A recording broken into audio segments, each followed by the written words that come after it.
All right, welcome everybody. Thanks to those of you who are joining today. As we get started, I said this before, but just for folks who are new, we're going to get the webinar started. For right now, participants are in listen-only mode until the discussion. If you have any questions or technical difficulties at any time now or any point during the webinar, please use that chat function or email us at abalone@calost.org.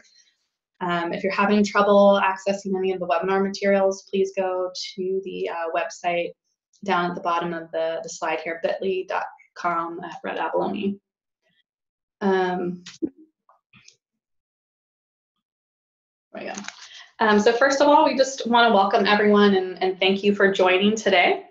Currently, like I said, we have the lines muted in presenter mode, and during the discussion, we'll make sure that the lines are opened up and be sure that folks can get through.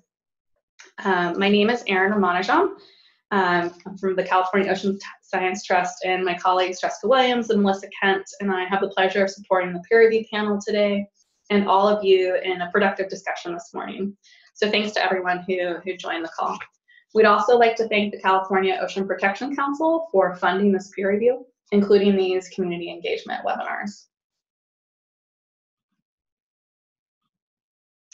The goal of the webinar today is to provide the opportunity for members of the recreational red abalone community to engage with the peer review panel and learn about the final report and recommendations, and to share your science-based questions with the panel and learn more about the peer review process.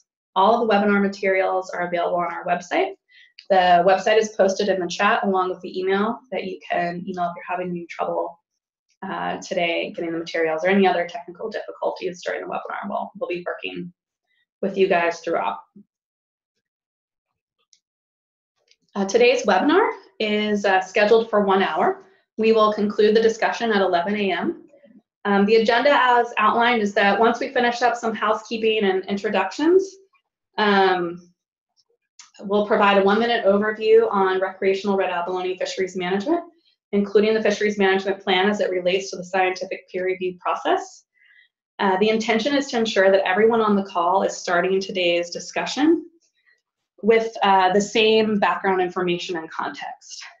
Next, I'll turn it over to the peer review panelists for them to share a summary of their findings. We'd like to make sure that we have ample time for community members to ask questions about the peer review findings, and I'll share more about that in just a moment, but look forward to some good discussion. And again, during this portion of the call, we'll have the lines open and we can troubleshoot with anyone that's having issues getting through. At the end of the webinar, we'll just take a couple of minutes to wrap up and just note some other opportunities for community input. The webinar is being recorded and will be available online after the call within a week.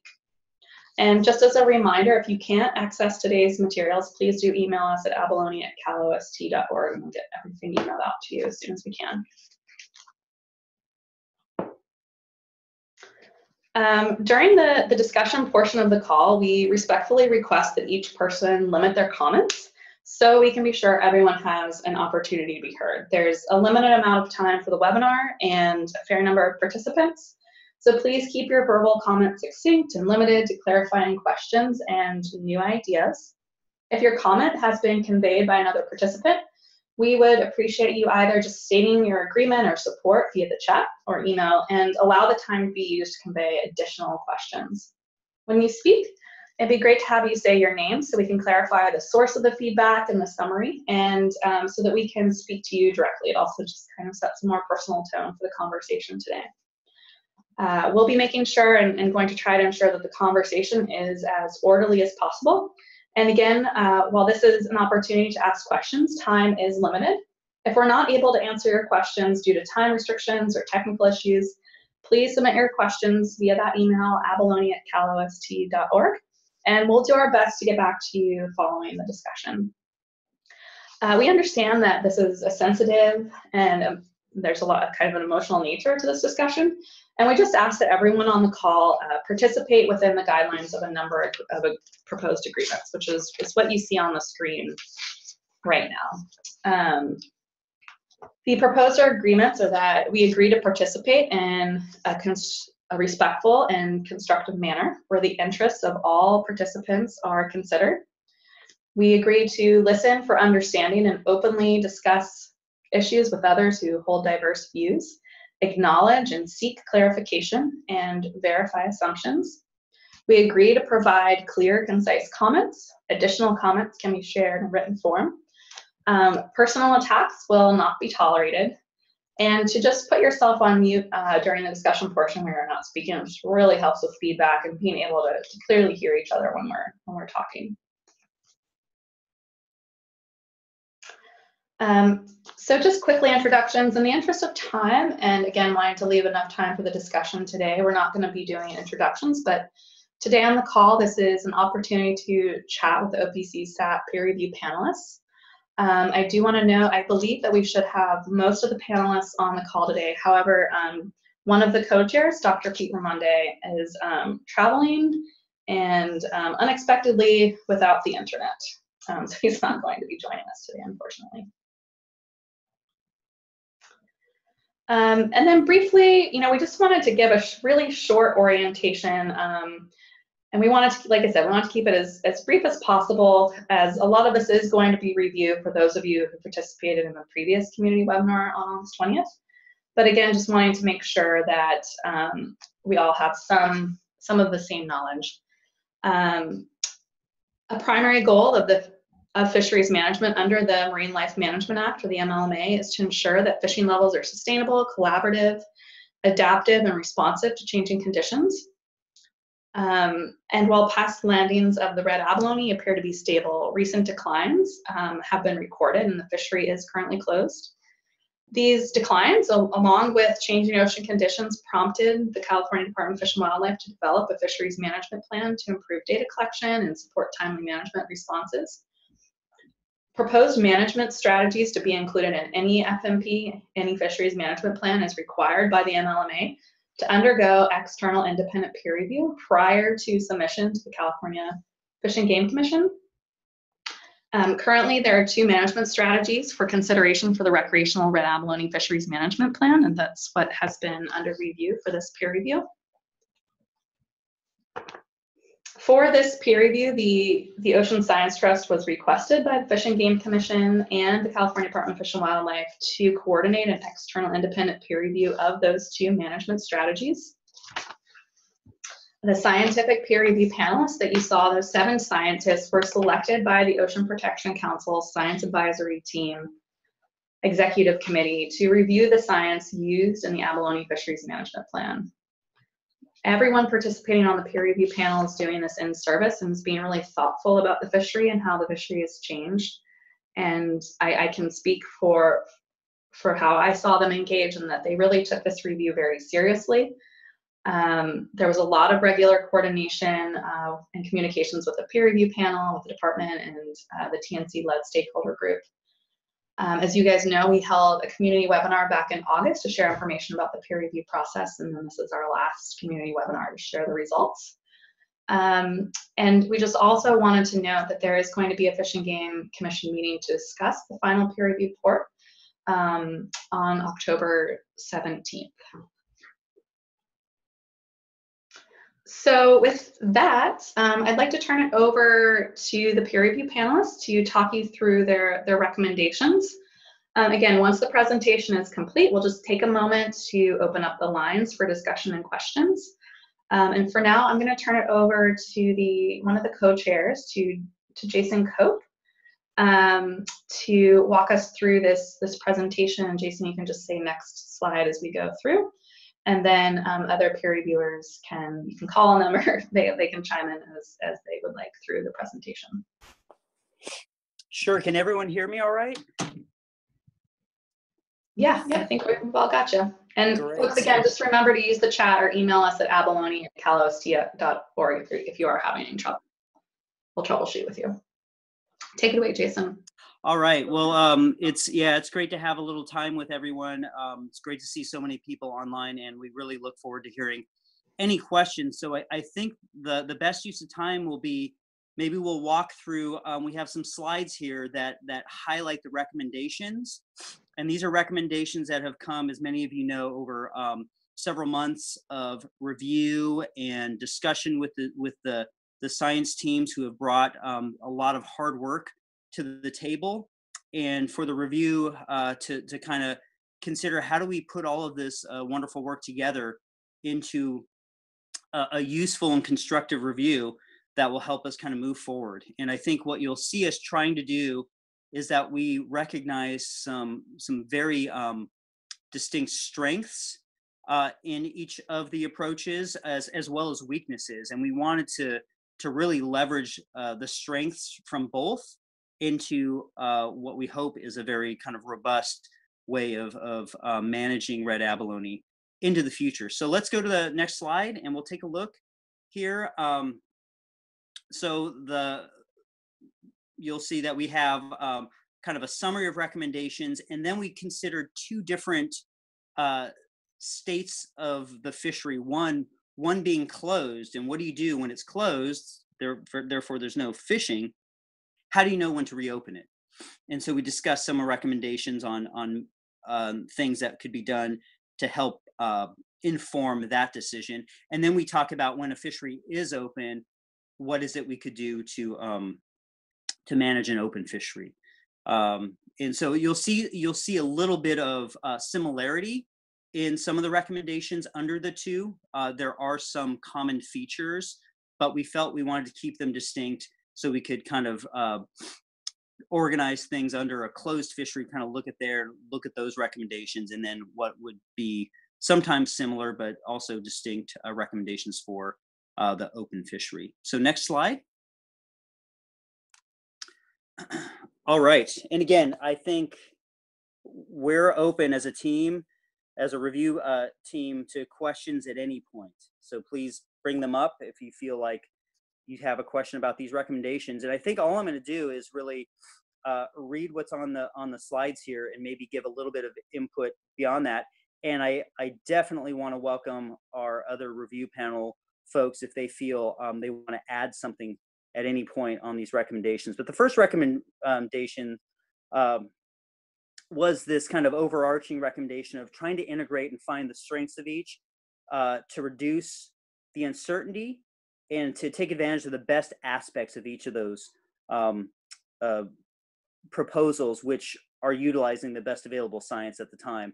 And when you do that, you can also kind of think about how you might improve that in the future. So that was recommendation number one, big, broad recommendation. We'll get into specifics about what those are a little later. But recommendation two was kind of considering how we integrate these indicators, because there's lots of different, and when we use the term indicator, it is what it sounds. It's something that indicates a state of the red abalone, either population or the environment that would affect the population. And there is something about that indicator that tells us we need to do something.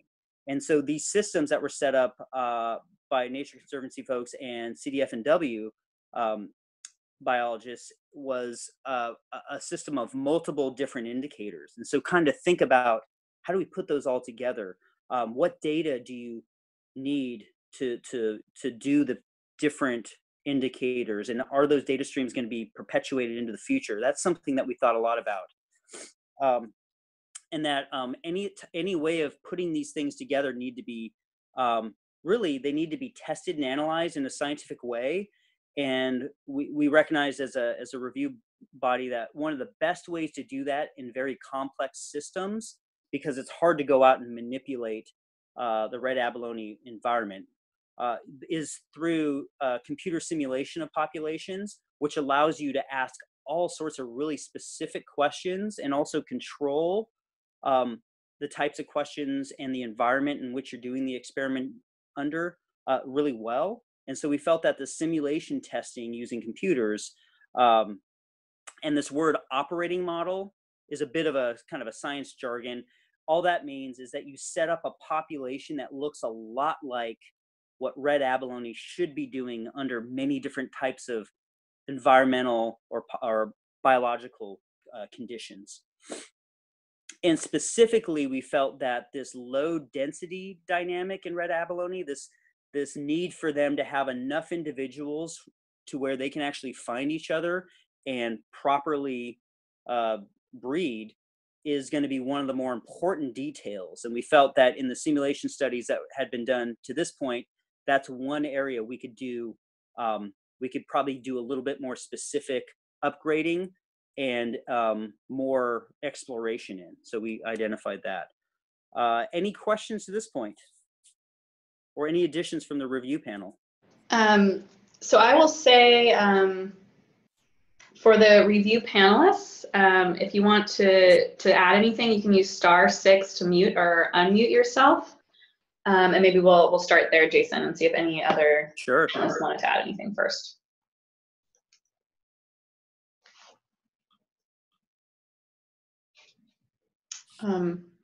Okay, it sounds like I'm doing a good job of summarizing. You're doing a great job, yeah.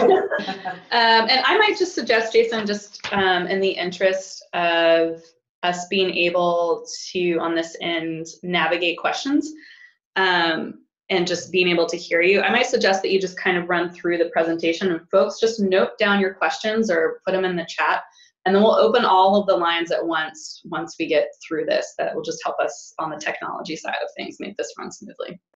Okay, that sounds fine. Okay, thanks, right, Jason. I'll run through, and again, it's I think our time here is most importantly spent with questions. So I'll try to run through these recommendations, I believe 8 or 9 of them, as reasonably quickly as possible. So let's go to the next slide. This is a figure that we put together to demonstrate kind of the thoughts that we had, and in this, it was kind of constructing the ideas of managing red abalone in data limited situations. We don't get to have all of the information we would love to have, and so we started we kind of deconstructed each of the proposals and said, how do we put them together with the least amount of data, building it up to a more complex system? And so you start there at the bottom with these, what are called these data limited approaches that use just lengths and some catches to give you an idea of how to set catches for an open fishery. There's no reason you couldn't do something similar as far as a stock status to also confront a closed fishery and when to reopen it. But we recognize that in those applications of those methods, the lengths in particular might not be exactly telling you everything you want. When you flip a red abalone over, its shell might be a certain length, but what's inside, it might be withered, it might not be doing really great and ready to reproduce that year, though you might think it will given its size. So having some more biological resolution we thought was a logical next step. And from that, you go from actually accumulating estimates of density in certain areas. And so as we walk up this system, it becomes there becomes more information, which is great, and that decreases maybe the risk of being wrong, but it also increases cost. And each of these steps is going to have a different amount of cost associated with it. And so this should not be interpreted as there's equal costs moving from each step. This is just a general example of how you could proceed to making a more complicated indicator system. And as you add more indicators, the system of indicators becomes more complex, and you have to figure out how to put them all together. But ideally, you'd like to be able to add more and more and more, but there's more and more cost. And so by setting it up in this kind of sequential framework, we're hopefully showing that if you're very limited in what data you can gather because of funding, you still have some things you can do, but as you have more funding and more opportunity to increase information content, that would be a good thing. And these are ways that would probably be a logical step. Next slide. So now we're going to enter what do we do in a closed fishery situation. And our recommendation 3 was that if we are going to use indicators, which are, again, it's a very nice system to be able to help us understand what we can and can't do, they must be chosen in a way that you can actually define them very clearly, so we know exactly what they're indicating to us. And oftentimes that indicator has what we call a reference point attached, and that reference point is either a place you would like the population indicator to be at, or a place you really don't want it to be under. And in order to identify those in the best way, oftentimes simulation testing, again, is a nice way to do that. And so we recommend that if we're going to try to figure out when should we open a fishery, we need to clearly define what indicators we want to use and what they're telling us through reference points. Okay, let's move on to the next slide, recommendation 4. And so this is an idea where if you're using multiple indicators, there's a couple ways you can do it. One is that you can say, I have, say, 5 indicators, and you have to meet certain standards, and it's almost like a sequential way of you have to meet this standard, and if you meet this standard for this indicator, then you got to go to this indicator. If you meet that, you go to this indicator. And so it's kind of what we call kind of a tiered indicator system. But what can happen is you can get stuck on one. Say you have 5 indicators, one maybe not so good, but the other 4 are indicating that the population is doing really well. And so we were suggesting that instead of constraining oneself to having to meet all criteria, you could set up a system we call a traffic light system as one example, to basically how many of these 5 are indicating that it's a good situation. And if 3 out of 5, depending on how well they look, indicate it, maybe that would be a good way to open, to justify opening the fishery again. So not getting kind of gridlocked on just one indicator, but allowing multiple indicators simultaneously to kind of indicate the overall health. And maybe most of them tell you it's okay, you can open the fishery, and one doesn't, that sort of thing. And again, you can kind of test these things in a simulation scenario or simulation testing situation. Next, I think we're moving on to now the open fishery. So now we're having catch for red abalone. We need to, again, set our reference points to where we want to be at. So this is more getting us to the point where we may have a sustainable sort of catch, or something that's a typical reference point of where we would like to be. We need to be very specific on how we define those. And I think we identified through the review that there were many suggested indicators, but it wasn't always clear what the most proper reference point would be, and it wasn't tested in a way that we could really justify that is exactly telling you what you want. So setting reference points for every indicator is absolutely critical. Next slide.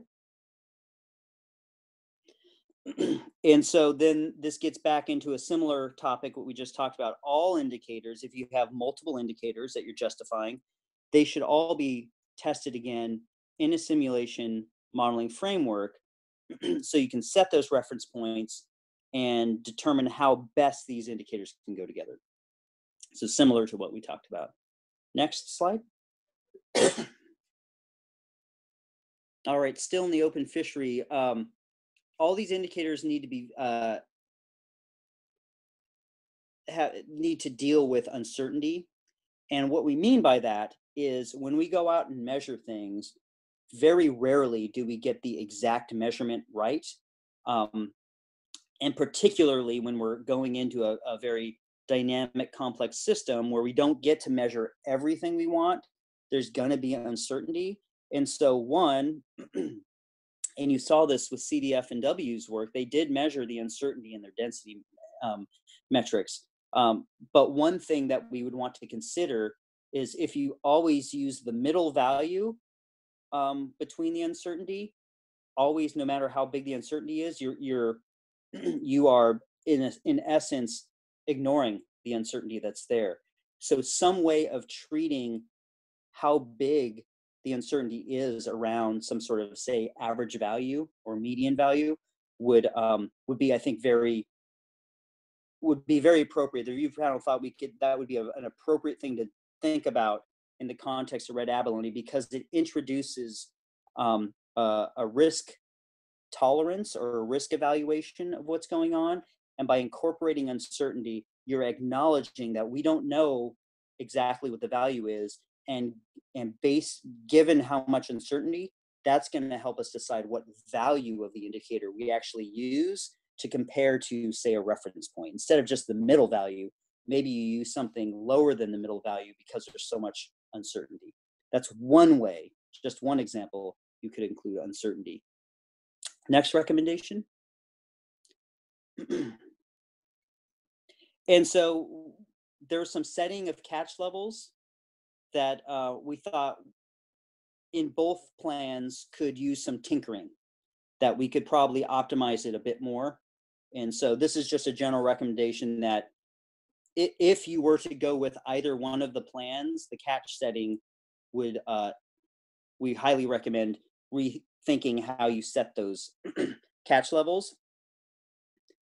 If you're going to combine the two, which we're hoping we can integrate them together, then that also will cause a need for kind of reevaluating how do you set those catch limits. So we're just being explicit. We need to, regardless of whether we use one or the other or this integrated approach that we are championing in the review, you're going to want to consider how you set the catch limits. Last recommendation, I think. This is a continuity recommendation, and you saw that both the open and the closed fishery recommendations had a lot of similar components to them. In some fisheries management systems, you will notice that what people do in a closed situation, how they manage it, is very different than what they do in an open fishery. And that disconnect between the two can sometimes cause a little bit of stomach aching in the stakeholders, because you jump from one management way of managing to another. And our recommendation here is, if we're going to put together a system, one that is more continuous, that connects the closed fishery to the open fishery in a more kind of smoother, streamlined, continuous way. If that can be done, that's a beneficial attribute to a management system. So it's just our recommendation to keep that in mind when putting these two things together. Don't think of closed and open systems as necessarily totally separate. They could be connected in a way that's kind of more continuous. I think that's the last slide for the recommendations. Great. I'll be quiet, and reviewers, please add anything I may have missed, and if not, we'll go right to the questions. Yeah, so just while we're kind of opening up some of the lines, I just want to say, if you're on the phone, you can unmute and unmute yourself using *6. *9 can raise and lower your hand when you're calling in. You can also do that on your computer. If there's just a lot of folks, those are just a couple of tools. You're also welcome to send your questions via the chat or email us at abalone@calost.org if you're having trouble getting through. And then just please be sure to place yourself back on mute on your phone until you want to ask the question or share your feedback, just to prevent background noise.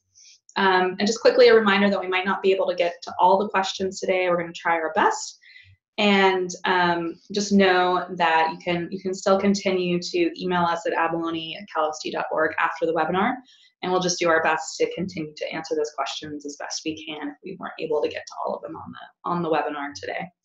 And a reminder too that when you speak, just to state your name so we can clarify the source of the feedback and just speak to you directly.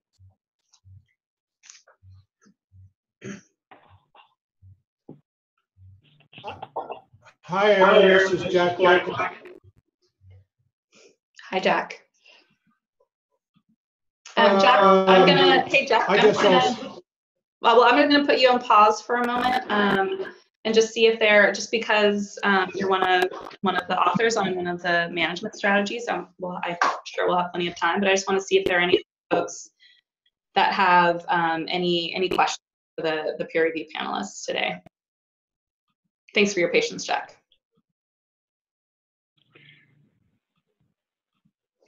Hi, Aaron. This is Chris. Hi, Chris. Go ahead. I had just a couple kind of inquiries again about at one point during Jason's presentation, he spoke to low densities being of a major concern due to, I assume, ALI effects.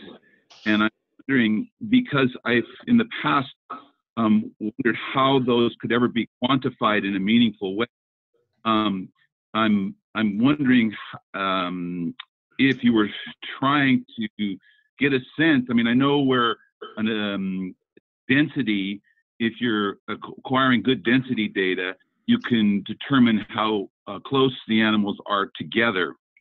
And we actually have done that in an analysis at San Miguel Island, where we broke the transects up and then analyzed to how often when you found one animal, you were able to find others. So there's a means to get a sense of how close they are together.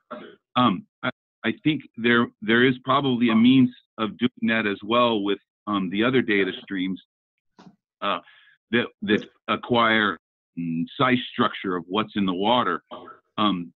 Wondering if you were to get that information, how do you make it relevant to everyone's understanding of the significance ALI effects have on their reproductive potential? Yeah, Chris, this is Jason. I mean, you are highlighting one of the big issues here, and one of the big concerns, because there is there's a nonlinear relationship here with the ALI effect kicking in, and you're right, you can measure it. One of the questions is, can you measure it at a spatial scale that gives you a good resolution for the population at large?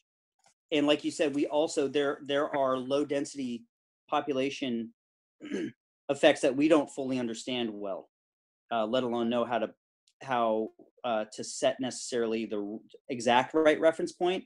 And so I think coming out of this review, we're able to pinpoint some areas that probably need some further emphasis and review. One of the things that we have discussed is, how do you build a robust management system when you are lacking the information at the resolution you would like, or even the data stream, say you don't have densities?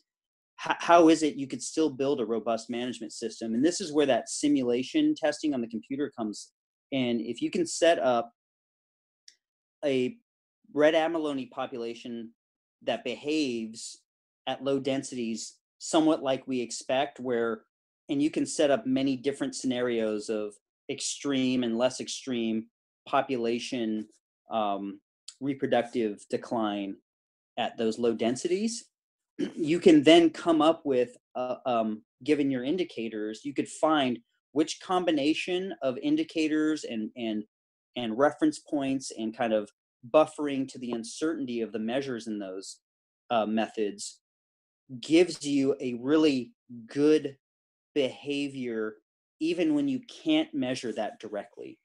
And so that is one of the issues that I think is ripe for some immediate research with the simulation testing with the indicators. Now, from that point, you can start building in, what if you do have more information about densities?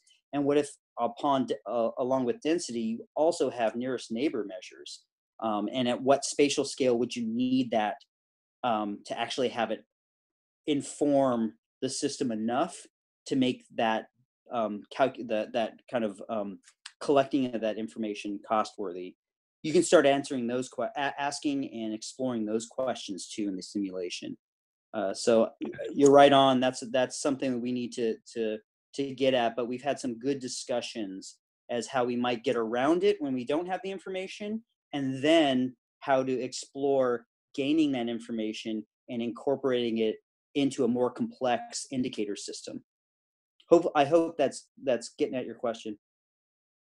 Oh, I think it does, Jason. I appreciate that. That's what I don't quite have ability to wrap my mind around, the power of the modeling process and how well it can inform that kind of a question. I have one more, if I could, real quick. The other thing that I like to kind of imagine at some point we could include in these kinds of discussions is some understanding of the contribution that the protected areas are going to have.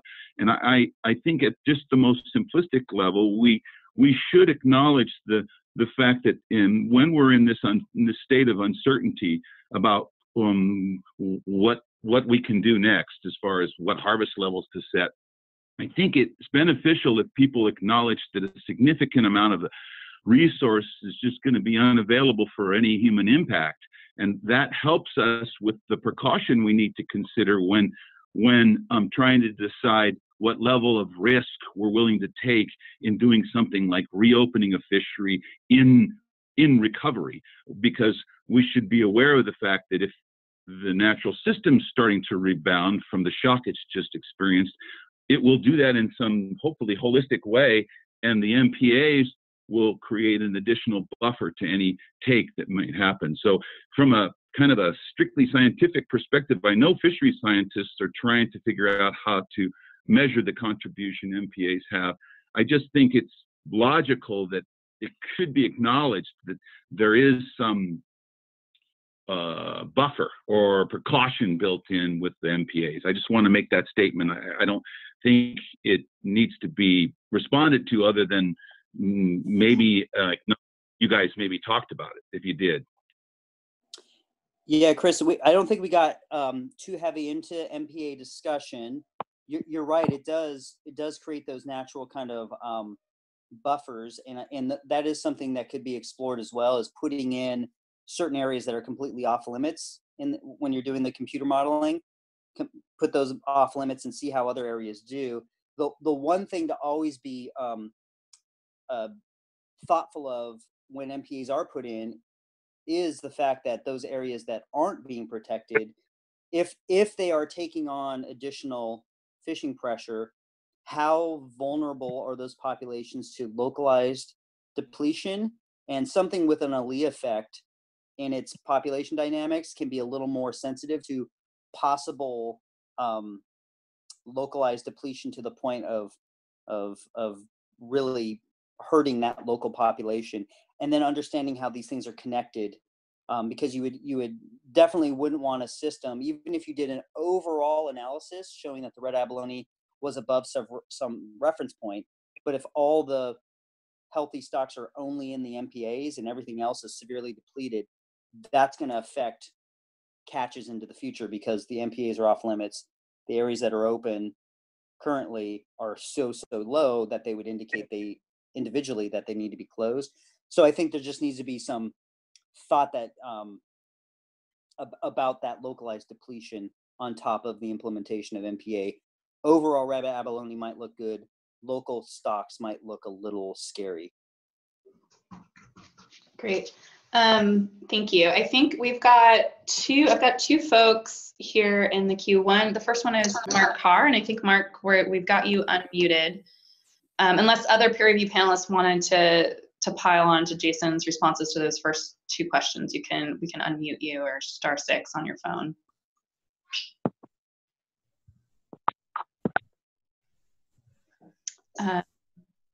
All right, we can always come back. So Mark, you're unmuted, and then also just say Jeffrey Rabo, I have your chat here. You're next up. Great. Hey, thanks. Hey, thanks, Jason. And a quick question.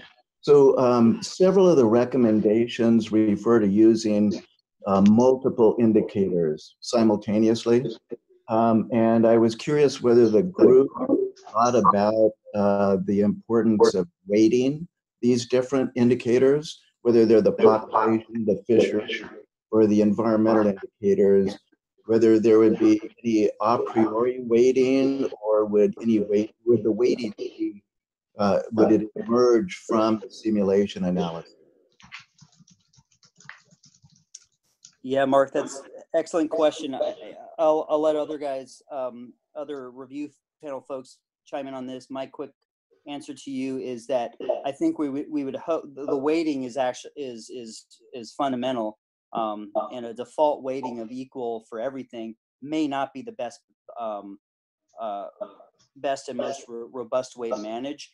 And I think the hope would be out of the simulation testing, you come up with some appropriate weighting of those indicators, which may change given the quality of the indicator, the type of data, etc. So we're hopeful that through the simulation testing, you would get some handle on how you would do this simultaneous thing. And it may be a hybrid. It may be like you have to at least hit this 1 or 2, but then after that, these 3 or 4 after that can be kind of simultaneously evaluated. So that would be my response. Anyone else? Hi, this is Will White. I would just add that one of the things we were most mindful of was that data quality problem, and that we were thinking that the best way to weight that is really going to have to account for the difficulty in obtaining some of those data at a high enough resolution to use them, so that any sort of weighting will have to account for that. Right. That all makes sense. Thanks, you guys. Totally. And then I have this chat from Jeffrey. I'm so sorry if I'm saying your name wrong. He doesn't have a mic connection, so I'm going to read for him. But Jeffrey Rebo said, as a recreational diver, I have observed multiple areas along the North Coast region that were typically rich with abalone that have become heavily impacted with urchins. Are there any concerns that the abalone may not be able to recover in those areas due to food and spatial limitations? And I'll open that up to the peer reviewers then to kind of talk through if you have any thoughts to share, and then I can kind of chime in if it's helpful to talk through the scope of the review.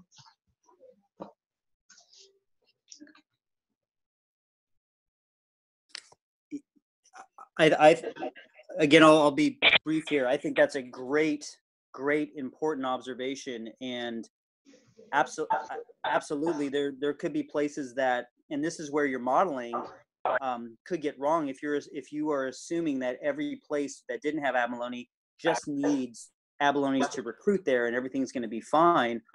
You may be overestimating the capacity of the population to recover.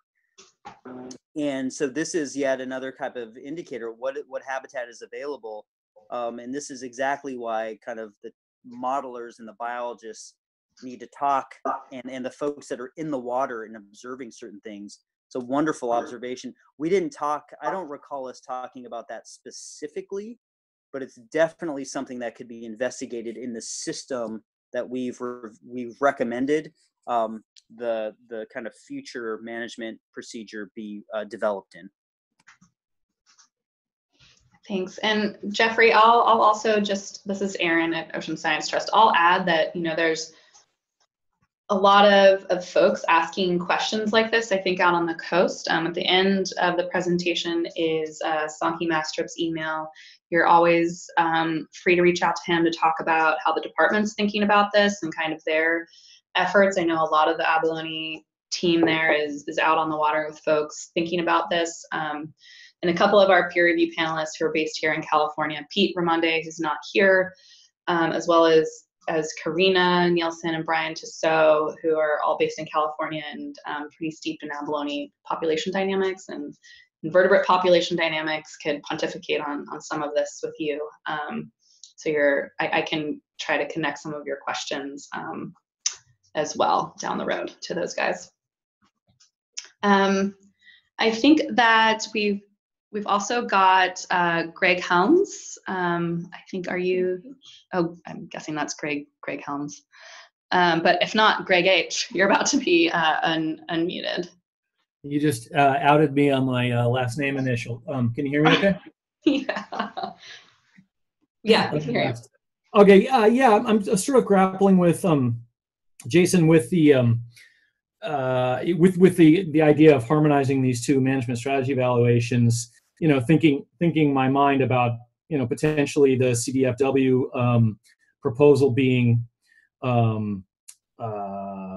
relied on as an approach to reopening and closing the fishery, and TNC's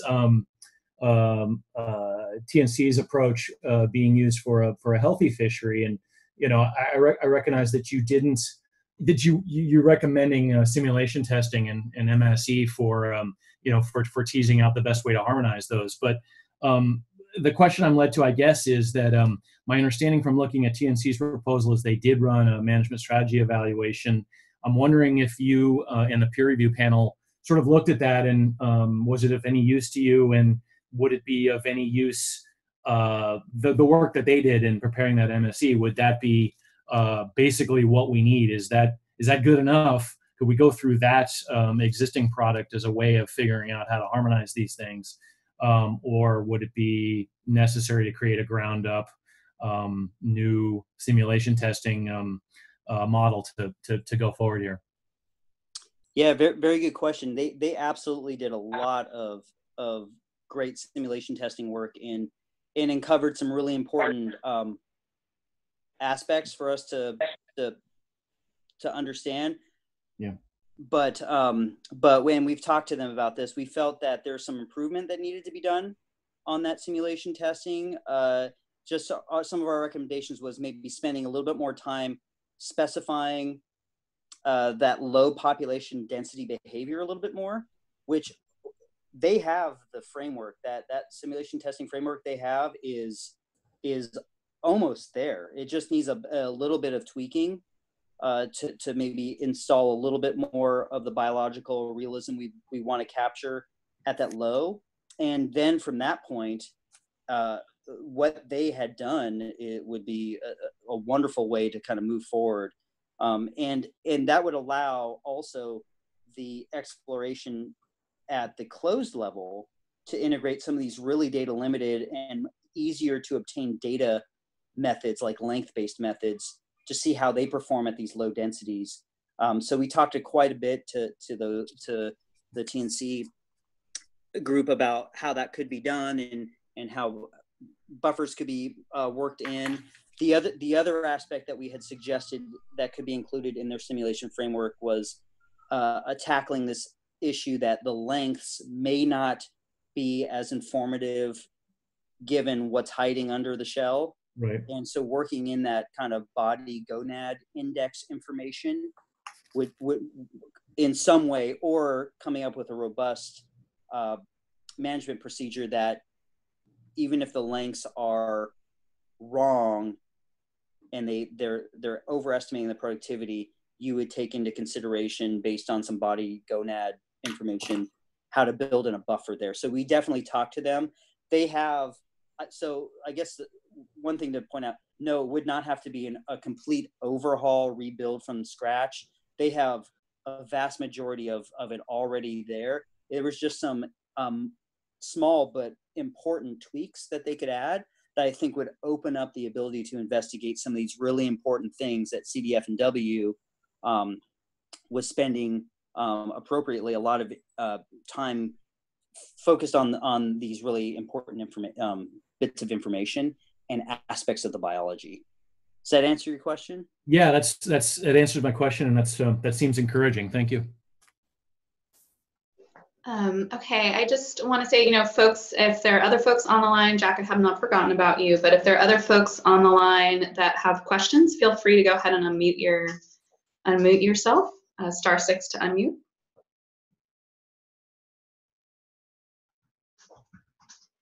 Or if you're on the computer, you can click the little unmute button or chat us and we can unmute you.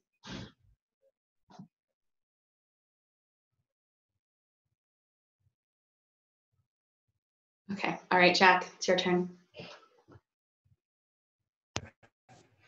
Thanks, Sarah. Yeah, I don't mean to try to dominate the conversation. I just wanted to get it started. But I do have one question of the reviewers that I forgot to ask yesterday. You mentioned setting thresholds for reopening the fishery and the associated risk to the stock and the yields. My question is about the yields. Is there any difference between, I know there's a difference between what yield might be required in a commercial fishery, which is typically what we try to manage, where people are dependent on a certain amount of fishing to provide a certain amount of income. Whereas in a recreational fishery, you know, that is all for fun, and supposedly, and it should be, there could be a much lower, let's say, yield from a recreational fishery than a commercial fishery, and people could still have the fun, and you could still provide what you want to provide in a recreational fishery. So my question is about reopening the fishery. Would a recreational fishery have more flexibility in terms of reopening, assuming again you're not cutting into the sustainability or of the species? You know, you're still just talking about a fishery level, not a species level. So that's my question. Any consideration given to the difference between commercial and recreational fisheries as far as reopening? I think, yeah, thank you for that question. I think that detail was beyond the discussion of the review panel, but I do want to add that these methods, especially these data limited methods, they don't know the difference between commercial recreational fishery. They tend to produce results that would then give you what is hopefully a sustainable yield, where you could work in that consideration, that difference between commercial and recreational, because you do point out a very important detail there, is in the risk tolerance of the managers. Maybe they feel more or less precautionary given a type of fishery, and that could go within gear types within a commercial or recreational fishery even. And so I think that would probably be the place where that would get worked in and discussed. It would be discussed with stakeholders and managers and so forth. The kind of the science behind the management that we reviewed, I think is able to implement whatever buffer the stakeholders and the managers feel is most appropriate to capture the precaution in the fishery. So the system that we set up here and encourage, while not specifically breaking that issue down, completely welcomes that discussion behind the scenes, which then brings a buffer, which could then be tested in the system that is suggested from our review.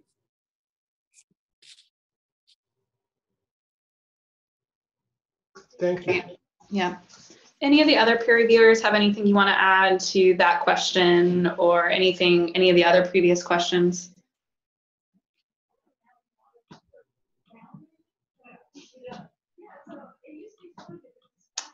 Great. Any other questions from Jack or other folks on the line today? I think we might have time for maybe one more.